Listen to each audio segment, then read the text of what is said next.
Testing, 1, 2, 3, testing. This is gonna be a fun one. Hi, hello, hi friends, welcome back.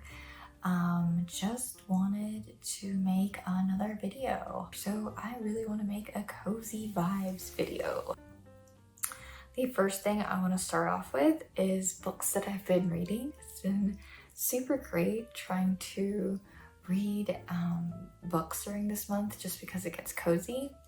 It hasn't really gotten that cold, but it is starting to cool down, and that naturally always makes me want to stay inside instead of go outside. And so I've been looking for a book to just binge read. I've been looking for a series, and this series, it hit the spot. It hit the spot. I went to Barnes & Noble and I looked for a series basically that already had all the books out. One that was already semi-completed or completed, and I wanted big chunky books. You ever just want a big chunky book series to just read and like sink your teeth into? I got the right series for you, okay? Look, listen, all right? Ready? You ready for this? Boom, the Zodiac Academy. It was so good. It was so good, you guys. It was so good that I bought the next book. Actually, this isn't the next book. I'll explain in a minute. But I bought the second and this book, and I'm already reading it, and it is amazing. Chef's kiss. Let me tell you what it's about real quick. So it's basically about two twins who don't know they're freaking powerful, and because it's their 18th birthday, their powers are basically emerging from them. They just don't know it yet, and so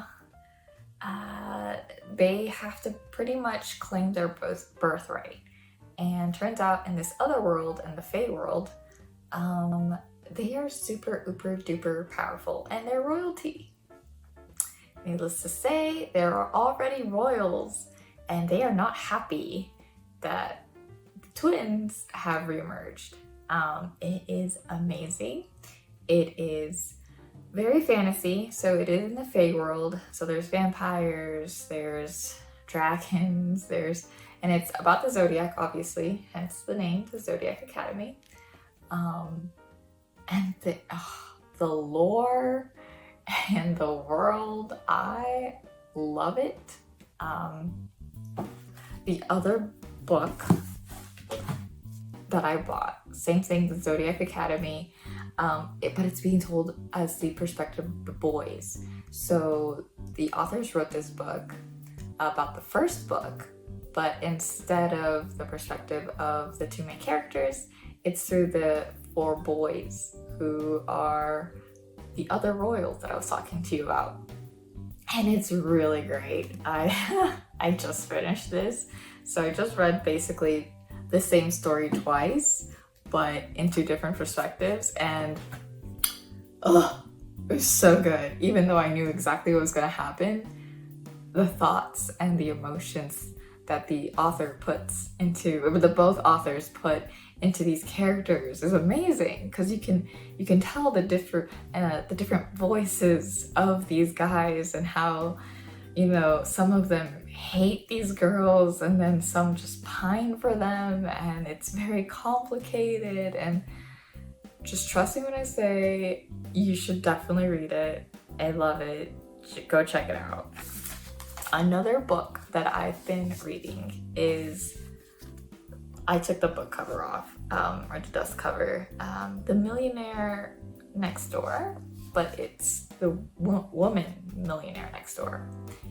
And it's not really like a story, it's a series of small stories about successful businesswomen. And when I tell you that these women are badasses, they are badasses. There's also Brian. So Brian is one story within this book, who is not a woman obviously, but he is a dyslexic guy. And in that, it shows that he obviously has, you know, slight disability, a slight disadvantage, but he doesn't see it that way. Honestly, the way he looks at the world, he has a different perspective. So they decided to also include Brian in this. But that being said, this is amazing. This is a treasure trove of knowledge. If you're trying to find something that, I don't know, speaks to you, because it did for me. Like a lot of finance books and a lot of finance podcasts and help out there is usually white men helping white men, and I completely understand that. Like, the majority of men here in America are usually white guys trying to make more money. Totally get that, there's a market for that, but it does help seeing it from a woman's perspective and like what they invest in. And it's great and refreshing to see how they reinvest their money too. Like once they make it, like what else do women do? And it turns out we're more compassionate. It turns out that we reinvest in people and things more than men do after they make their millions. But it also tells you how they make their millions. And I just find it really nice. It's not so static like a usual finance book is. It is dated. So this is like a 2004 book. So a lot of things and references are dated, but it still holds true in terms of how these women make their money. It's a good read, you guys. You don't have to read it completely. There's a reason why it's like a series of short stories, so that you can literally just read little by little and you don't have to consume it all. But great read. I know that was such a pivot from like the fantasy book, but this is what I'm reading, so there's that.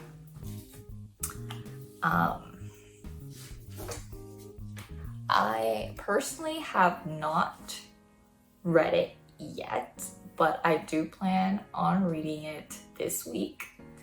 And it's this. It's The Secret Life of Customers. Again, I know, another little pivot, but this is a marketing book, and it's basically supposed to show you the the perspective of a customer, how, why, and the reasoning of how they find you in terms of a business. So I know when when people start their own businesses, they start to think like a business owner, which is all well and good, but then you kind of forget the perspective of the customer, right? Like, how are you gonna make sure that you leave little breadcrumbs for your customers to find you? Because there's so many businesses out there. How are you going to stand out from the rest of them? And how are your things going to make it past that noise? So yeah, this is something I'm gonna read, and I will report this back to you, see if it's a good one, or JK, don't listen to me. But if you want to read along, it's The Secret Lives of Customers by David Scott Duncan. It's basically solving the mystery of consumer behavior. So there is that. So on to games. So I've been playing 2 main games this past month, and it's been so great. It's been so cozy. The first one being Luigi's Mansion. Now, Luigi's Mansion, I know, is somewhat like of a classic at this point, but it is still a goodie. I will show some of me gameplaying right here, right now, but obviously I don't really need to, I feel like, explain what Luigi Mansion is. It's basically Luigi being invited again to a mysterious hotel, and he doesn't know why, but he gets the creeps from it. But it turns out it is a trap, obviously, and with the help of a friend, he tries to navigate through this haunted hotel and he tries to get his friends back. So if you are interested, definitely check it out. I've tried it. This is amazing. I should start playing it again, honestly, because I've been also playing this second game that I'm about to tell you. So the second game that I've been playing is Strange Horiculture, and I thought it was overhyped. I'm gonna be honest with you. I was like, this is overhyped and I'm not here for it, all right? I've heard it too many times. But then I bought it. I bought it and I started playing it. And the moment I heard the pitter patter of like the background rain, I was like, oh, I see now. I made myself a cup of chamomile tea and I started playing it and I did not stop playing it.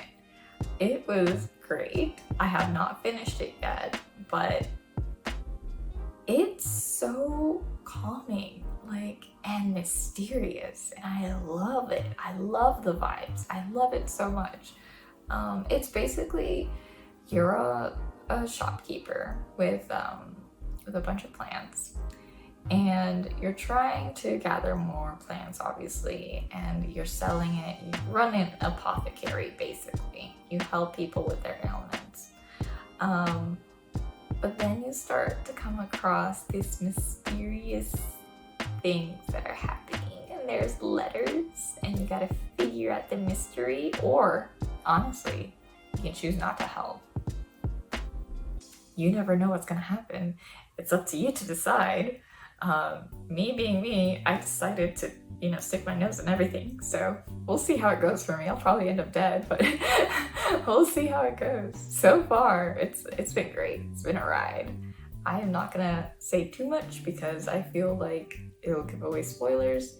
So check it out. Pour yourself a cup of tea and play the game. It's really great. It's really great. The last few things here.